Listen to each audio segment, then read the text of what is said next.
Sup you guys, it's Aditi. Welcome back to our channel. Last week in the endocrine system video, I did say that I'm going to make a video on limbic system. So here I am. So before I do all of my buck, let's begin with today's video.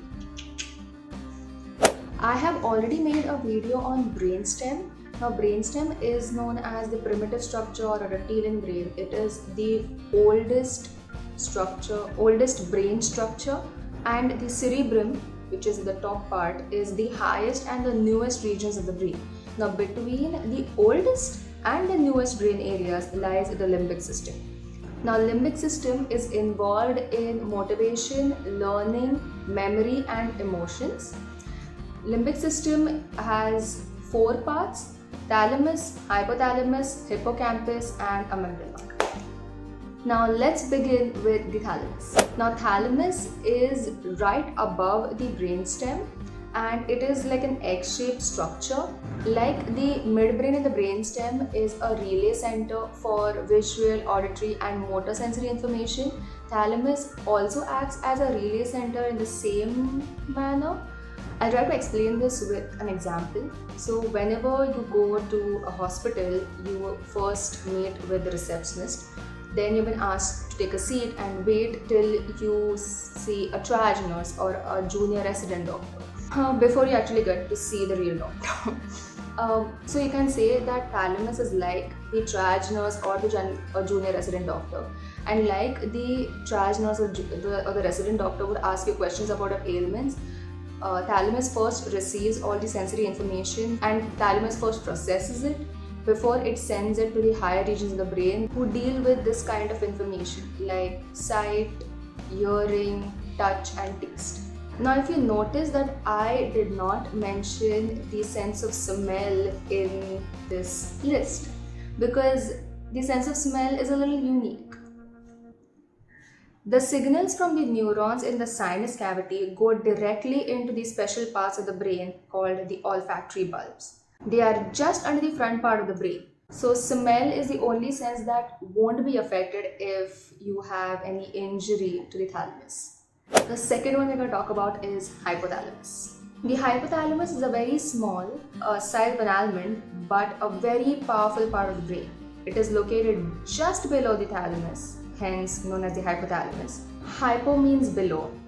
The hypothalamus links the endocrine system with the nervous system via the pituitary gland.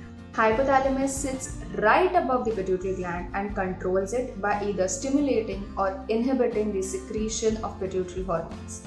The pituitary gland is also known as the master gland because it controls or influences the other endocrine glands and their secretions and functions. So if you want to know more about this, then you can go check out my last week's video. I've already done it. I'll put it up on the I buttons. I don't know which where it goes. So you can check that out to know more about pituitary gland. So basically you can say that the regulation of hormones lies with the hypothalamus. But how does it do that? So signals are sent from all the parts of the body to the hypothalamus for the hypothalamus to know that some balance in the body is not maintained. And this is when the hypothalamus secretes hormones to activate pituitary gland, which then secretes hormones to the part of the body to maintain the balance.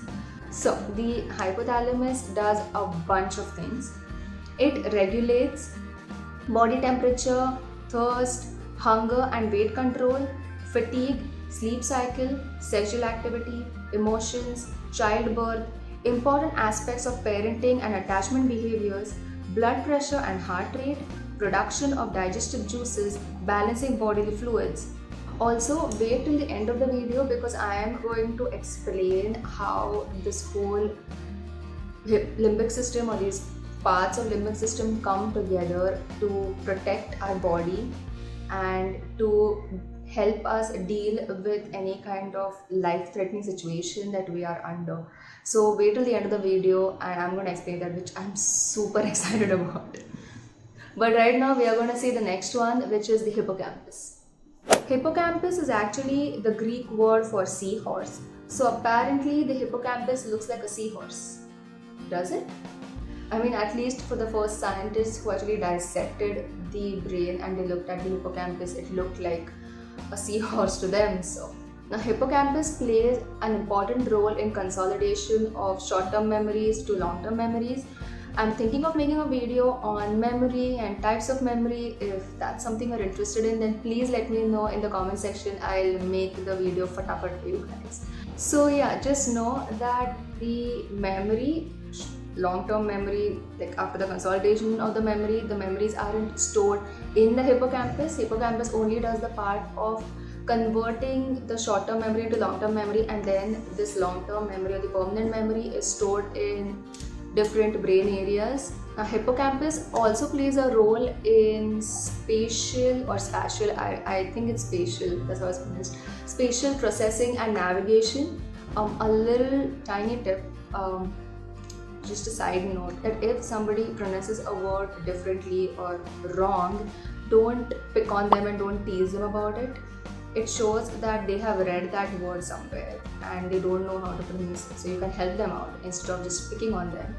And that also shows that they are well-read people because they have read it somewhere in a book or online or somewhere, and they remember that word, which is pretty incredible. So yeah, that's all I want to say. If somebody doesn't know how to pronounce a word, it's not a bad thing. It just shows that they read it somewhere, which is it's an incredible thing actually. Okay, coming back to the video. Spatial memory is a form of memory responsible for the storage and retrieval of information within the brain that is needed both to plan a route to a desired location and to remember where an object is located or where an event occurred. So elderly people who are having memory problems, it's associated with the deterioration of hippocampus. So such people tend to forget where they live or where they kept their keys or such location problems basically. Even animals or humans who lost their hippocampus or their hippocampus is injured because of surgery or in an injury or something, they tend to have problems making or forming new memories. So you can say that the memories that they had before the surgery or injury or before they lost their hippocampus or before their hippocampus got injured, they remember all of those memories. It's crystal clear, they remember them, but they cannot form new memories. So anything that happens after their loss of hippocampus, they don't remember anything. It's also this thing is also known as anterograde amnesia. Acetylcholine, it is a neurotransmitter. I will make a video on neurons and neurotransmitters, I promise. But right now, just listen to this. Acetylcholine, it's a neurotransmitter which is involved in muscle control. So whenever acetylcholine is released, your muscles contract. But if a part of your body cannot release or the acetylcholine transmission is stopped or controlled, your muscles will not be able to contract and you will be paralyzed. So it's that important. Now this acetylcholine neurotransmitter is also found in the hippocampus. People who have Alzheimer's, they have lower levels of acetylcholine in this hippocampus structure than the normal level. So it does play an important role there as well. Now, amygdala is found right next to the hippocampus, and that is not a coincidence. I'll explain when I explain the life-threatening situation part. But it's found right next to the hippocampus, and these two structures are responsible for fear responses and memory of fear. So what happens is that the information from the senses goes directly to the amygdala, and amygdala responds very quickly to help us deal with the danger that's right in front of us, even before the higher parts of the brain can get involved in something like this. So in 1939, I'm just gonna check in the book. So in 1939, what researchers did in 1939 was that they took out parts of the temporal lobe. I'll make a video on temporal lobe as well. And they also removed amygdala from the monkeys' brains. And they found that these monkeys who did not have an amygdala, they were not afraid of snakes and humans, which are pretty fear-provoking stimuli for monkeys, which is pretty strange. this effect came to be known as the Kluwer-Bucy syndrome. Now, this is what my textbook says, but I did a little bit of research for my own knowledge just to know more about the syndrome and for this video, and I found that this loss of fear and anger responses is one of the signs and symptoms of the syndrome. And this thing, like you do not fear anything or whatever the monkeys felt, is not what Kluwer-Bucy syndrome is. I just wanted to give you the correct information. So that's what it is. Now let's look at how these 4 parts come together and work with the endocrine system to respond swiftly to any threat. Now when you hear, see, taste or touch something, the thalamus first gets the sensory information, it processes it, and then it sends it to the neocortex, which is the higher regions of your brain. It is also known as the thinking brain. And from there it goes to the amygdala, which is also known as the emotional brain, and the amygdala then produces the correct emotional response to it. However, when faced with a life-threatening situation, the thalamus first receives sensory information and sends it to both the neocortex as well as the amygdala. But amygdala makes a split-second decision to initiate fight, flight or freeze response, which means our sympathetic nervous system gets activated even before the neocortex actually gets to overrule it. The amygdala then tells the hypothalamus. Hypothalamus secretes hormones to wake up the pituitary gland. The pituitary gland then secretes hormones that get secreted in the bloodstream. They flow out of the brain to the adrenal glands, which are sitting right on top of both your kidneys. And these adrenal glands secrete 2 kinds of hormones. One is the epinephrine, which is also known as the adrenaline, and the second is the cortisol. If you want to know more about epinephrine and cortisol and what the pituitary gland does and what does the adrenal glands does, go check out my endocrine system video that I made last week. You'll understand it a little bit better. And I'm going to do a video on the fight, flight or freeze response and even the nervous system. But for the sake of this video, just understand this part and remember that the epinephrine and cortisol prepare your body to deal with the threat that's right in front of you. If you remember, I said that the amygdala is next to the hippocampus, and that's not a coincidence. Let me explain that now. If you are a threat and when you deal with that threat and you survive that threat, all the conditions that you were in before the danger appeared, you tend to remember it. It's because the hippocampus actually works like a camera and it records everything that happens. So it records all the conditions that you were in before the danger appeared. It records all the